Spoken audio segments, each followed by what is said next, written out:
Hello guys, welcome back. मैं हूं आशीष Tete and आज हम लोग बात करने वाले हैं आपके एक्सपेंडिचर एंड इट्स टाइप्स, यानी कि टाइप्स ऑफ एक्सपेंडिचर के बारे में। तो ये जो कंसेप्ट है ना, ये बहुत इंपॉर्टेंट है। जैसे मैंने आपको पिछले वाले वीडियो में बता दिया था कि ये बहुत ही इंपॉर्टेंट कंसेप्ट है, उसको आपको समझना बहुत ही ज़रूरी है। ये जो कंसेप्ट है, अगर ये आपको समझ में आ गए ना भाई साहब, तो आपको आगे जाके जब भी जो भी चीज़ करोगे उसके अंदर कभी गलतियाँ नहीं करोगे, क्योंकि बेस अगर पक्का हो ना भाई का, तो आगे जाके कुछ भी गलतियाँ होने के चांसेस बहुत ही कम हो जाती है। मैं तो बोलता हूँ पूरी तरह से नील हो जाती है। बेसिक्स बहुत ही ज़्यादा इंपॉर्टेंट है एंड बेस बहुत ज़्यादा पक्का होना ज़रूरी है। इसी के लिए बोलता हूँ कि आपका बेस बहुत ज़्यादा कंप्लीट होना चाहिए एंड फर्स्ट चैप्टर को आपने इसी तरह से पढ़ना चाहिए। अरे अगर आपने फर्स्ट चैप्टर उड़ा दिया थियरी समझ के, तो आगे आपको क्या समझने वाला है। मेरे को यहाँ पे बिल्कुल भी डोंकी वर्क नहीं कराना है, आपको अब से गधा मजदूरी नहीं करनी है। प्रैक्टिस हम लोग करने वाले हैं, लेकिन कंसेप्ट के साथ में आपके दिमाग में स्टेप्स ऑलरेडी रेडी होनी चाहिए और आंसर आपके फिंगर टिप्स पे होने चाहिए। ये अपना एम है, ये अपना इंटेंशन है इधर इस तरह से सॉल्व करने का एंड समझने का। ये जो आपके यहाँ पे मैं टाइम इन्वेस्ट कर रहा हूँ ना, ये सच बताओ आपको एकदम फ्रैंकली स्पीकिंग मैं अपना टाइम कम कर रहा हूँ। मैं आपको अब भी यहाँ पे ज्यादा टाइम इन्वेस्ट करके आगे का मेरा टाइम कम कर रहा हूँ। ये इस तरह से मैं जो आपने सिखा रहा हूँ ना, इतना टाइम लेके एक एक कंसेप्ट पे अलग अलग वीडियो बनाने के, क्यों, क्या जरूरत है। ये जो इतना मेहनत मैं अभी यहाँ पे कर रहा हूँ ना, मतलब चलो आप लोग भी बहुत अच्छे से पढ़ रहे हो, आपका भी वहाँ पे 50% से ज़्यादा आपका वहाँ पे मतलब हार्डवर्क रहने वाला जो आपको रिजल्ट लेके आएगा। लेकिन अब भी अगर मैं क्लासेस की बात करूँ ना, तो मैं आगे का टाइम मेरा सेव कर रहा हूँ। अगर आपको ये पहला चैप्टर बहुत अच्छे से समझ में आ गया ना, तो आगे जाके आपको बहुत ही कम डाउट्स आने वाले हैं।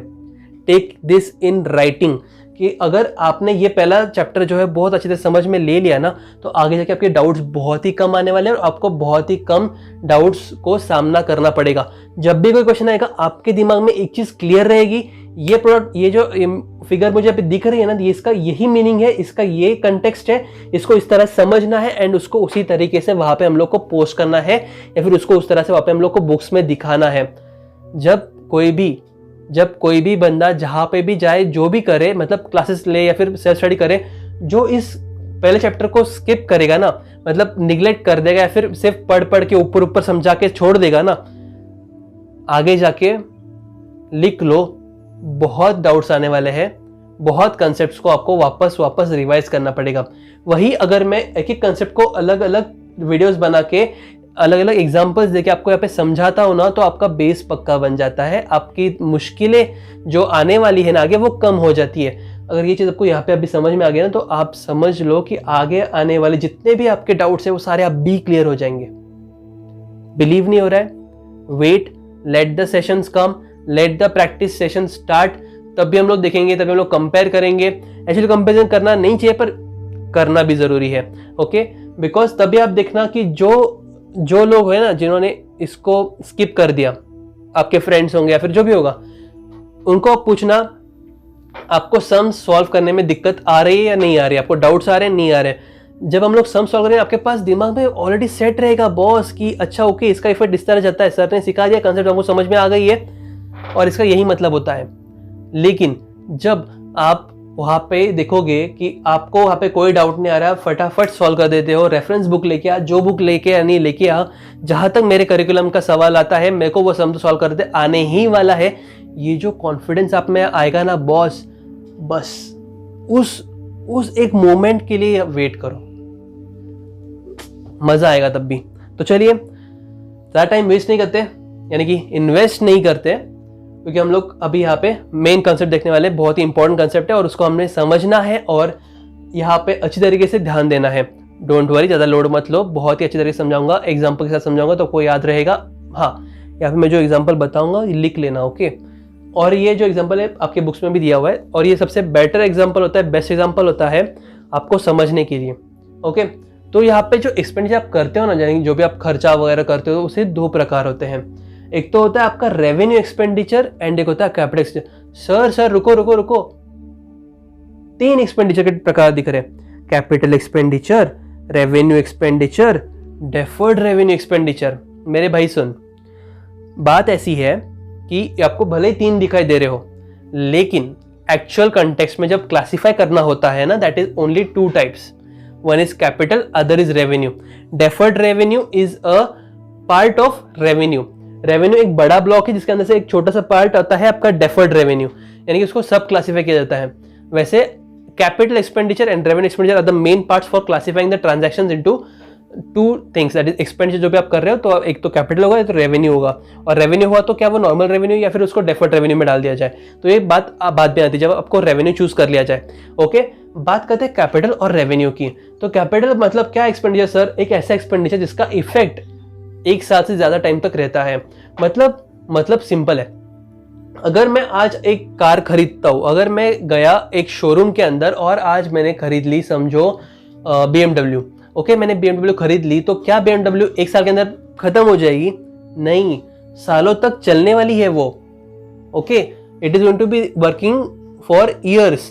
ओके, सो जो सालों तक चलने वाली है ना वो कार, तो उसका इंपैक्ट सालों तक रहेगा, यानी कि मोर देन 1 ईयर वो रहने वाला है। तो जब उसका इंपैक्ट, उसका इफेक्ट, जब उसका existence for more than 1 year है, what kind of expenditure is it? It is a capital expenditure. लेकिन ऐसे भी कुछ एक्सपेंडिचर होते हैं जो कि आपके रेवेन्यू इन नेचर होते हैं, लेकिन 1 साल से ज्यादा देर तक चलते हैं। क्या बात कर रहे हो सर, ऐसा भी होता है? हाँ, वेट करो, बताने वाला हूं। तो अभी कैपिटल समझ में आ गया, ऐसा एक्सपेंडिचर, या फिर आपने समझो असेट परचेज कर लिया, या फिर समझो आपने कोई चीज परचेज कर ली जो कि उसका एग्जिस्टेंस 1 साल से ज्यादा रहने वाला है। बेस्ट एग्जांपल, आपने मशीनरी खरीद ली आपके बिजनेस के लिए, plant and machinery.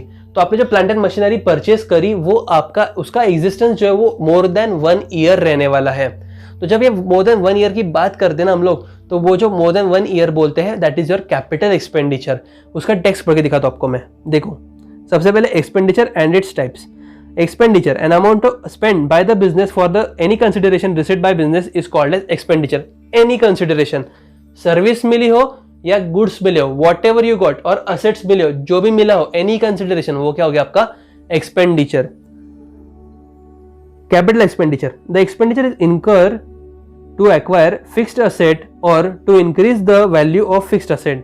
It gives the benefit for a long period of time and is non-recurring in nature. Perspective accountant के टाइम पे मैं आपको एग्जांपल देता, that was of mobile phone. अगर मोबाइल फोन की बात करें तो मैं आपको बोला था कि मोबाइल जो आप हर रोज थोड़ी ना खरीदते हो, आपका बिजनेस थोड़ी ना हर रोज परचेज करने का, isn't it?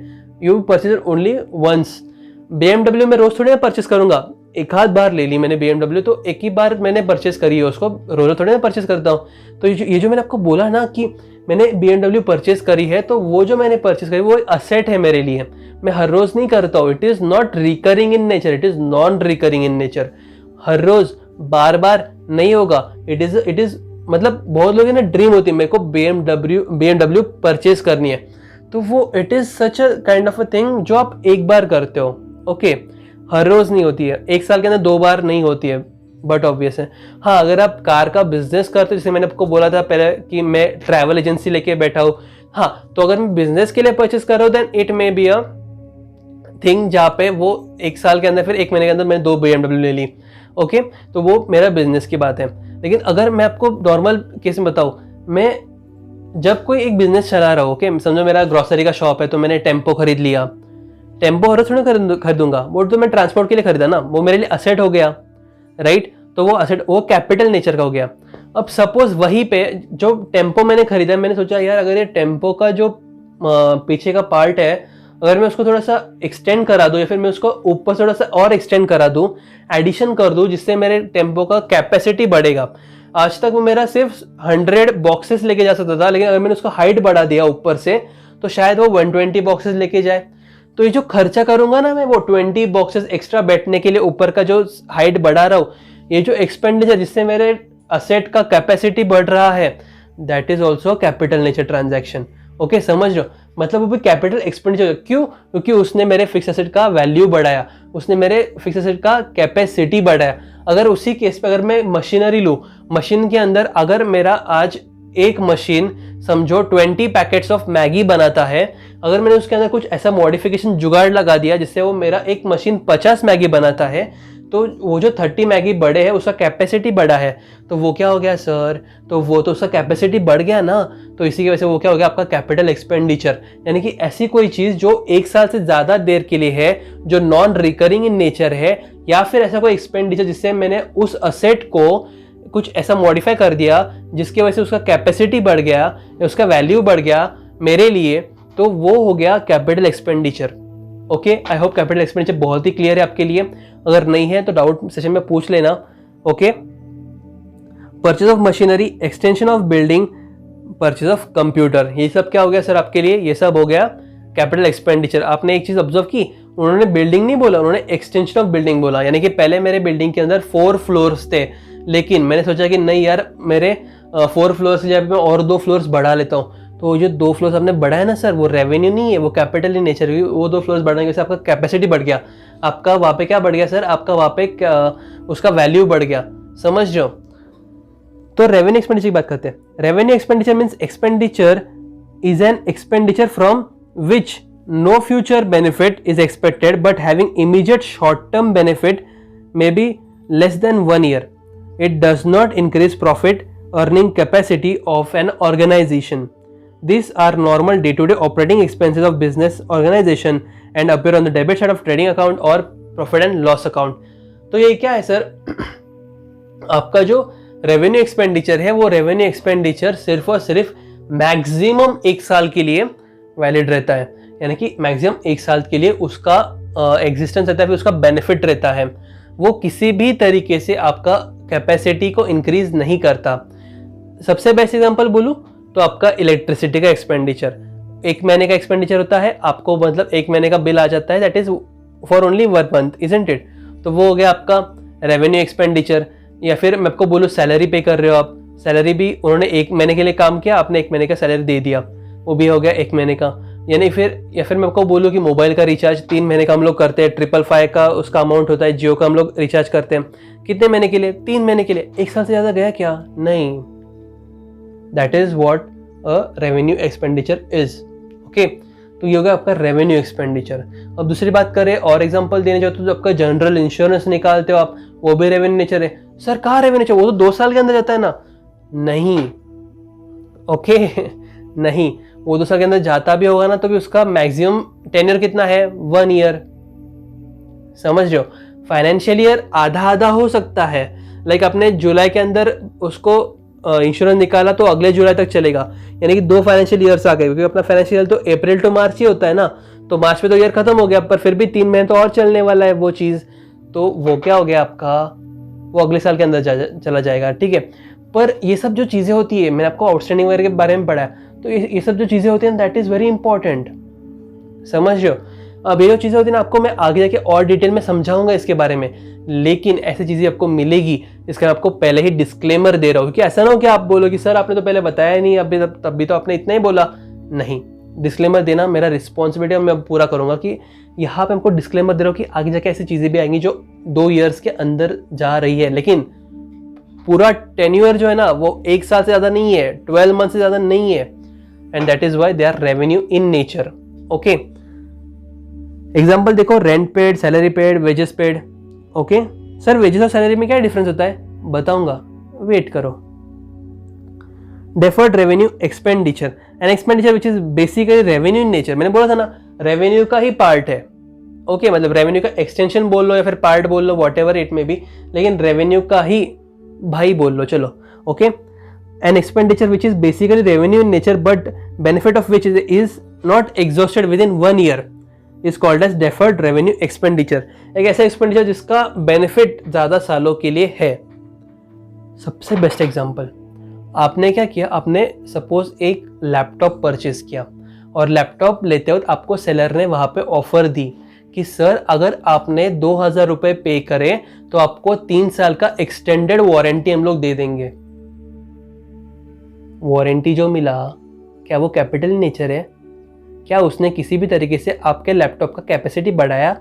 नहीं ना, वो रेवेन्यू इन नेचर है, पर उसका इफेक्ट 1 साल से ज़्यादा के लिए है, उसका बेनिफिट 1 साल से ज़्यादा के लिए है। तो वो क्या हो गया? डेफर्ड रेवेन्यू एक्सपेंडिचर 2000 रुपीज़, जिसको आप डिवाइड करोगे 3 साल के अंदर, divide by 3 and proportional expenditure आप दिखाओगे करंट ईयर के अंदर, जिसको ओवरहेड्स गया। वेट करो, समझाने वाला आगे सम्स के अंदर आने वाला है, लेकिन आपको एग्जांपल समझ में आ गया कि उसने आपको रेवेन्यू एक्सपेंडिचर दिया, लेकिन उसका बेनिफिट 1 साल से ज्यादा साल के लिए, 3 साल के लिए आपको एक्सटेंडेड वारंटी मिला है। Okay, such expenditure return of over the number of years, यानी कि 3 साल का वारंटी है, डिवाइड बाय 3 करो, हर साल प्रोपोर्शनल एक्सपेंडिचर दिखाओ। Okay, such return of amount is shown in the debit side of the profit and loss account and unreturned amount is shown in the asset side of balance sheet. Example, heavy expenditure on advertising, heavy legal expenditure. अब अगर मुझे advertisement करनी है, suppose अगर मुझे आज किसी भी जगह पे अगर मुझे बड़ा सा बोर्ड लगाना है, तो मैंने बोल दिया कि भाई एक काम कर, ये 3 साल यहाँ पे बोर्ड लगाना चाहिए. ओके, तो 3 साल में बोर्ड तो वहीं पे रहेगा, लेकिन सिर्फ बैनर चेंज होते रहेंगे, मतलब अलग अलग एडवर्टाइजमेंट लगेंगे, लेकिन 3 साल के लिए बोर्ड मेरे लिए बुक हो गया. वो बड़ा सा होर्डिंग है ना, वो मेरे लिए बुक हो गया, 3 साल मेरे लिए है, मैंने 3 साल का अभी भी अमाउंट पे कर दिया. तो जो एक्सपेंडिचर किया ना, तो ये किसी भी तरीके का कैपिटल इन नेचर नहीं है, 3 साल के लिए, लेकिन कैपिटल इन नेचर नहीं, डेफर्ड रेवेन्यू एक्सपेंडिचर है, जिसको मैं डिवाइड करूंगा 3 से, तो हर साल का वैसे बुक करूंगा अपने बुक्स के अंदर. ये मैं आपको डिटेल समझाने वाला हूँ, लेकिन आपको कंसेप्ट में आ गया. रेवेन्यू एक्सपेंडिचर मतलब 1 साल के लिए बेनिफिट रहेगा. डेफर्ड रेवेन्यू एक्सपेंडिचर मतलब नेचर तो उसका रेवेन्यू है, लेकिन बेनिफिट 3 साल के लिए, मतलब 1 साल से ज्यादा है. 3 साल 10 साल जितने भी रहो, 1 साल से ज्यादा है. ओके, रेवेन्यू इन नेचर, लेकिन उसका बेनिफिट 1 साल से ज्यादा है. और कैपिटल मतलब ऐसे कोई एक्सपेंडिचर जो नॉन रिकरिंग है और आपके बिजनेस के लिए है, एंड ऐसा या फिर कोई ऐसा एक्सपेंडिचर जो आपके ऑलरेडी जो आपके पास असेट्स है उसका कैपेसिटी इंक्रीज कर रहा हूँ, that will be a capital expenditure. I hope आपको ये तीनों भी एक्सपेंडिचर बहुत ही अच्छी तरीके से समझ में आ गया. अगर नहीं आया तो आप मुझे बताइएगा, और अगर आ गया, आपको पसंद आया तो लाइक कर दीजिए वीडियो को, एंड आपके जो कमेंट सेक्शन है उसके अंदर कमेंट जरूर कर देना. ओके, तो चलिए गाइज, मिलते हैं अगले वीडियो के अंदर, जहाँ पे हम लोग बात करेंगे cash discount and trade discount की. वो भी बहुत ही इंपॉर्टेंट है, बिकॉज इसमें से एक चीज ऐसी है जो कि आपको बहुत ही शॉक देने वाली है. ठीक है, तो चलिए मिलते हैं अगले वीडियो के अंदर. तब तक के लिए guys take care, bye bye. इतनी दर्द फुट जाती नहीं आवे तू मुड़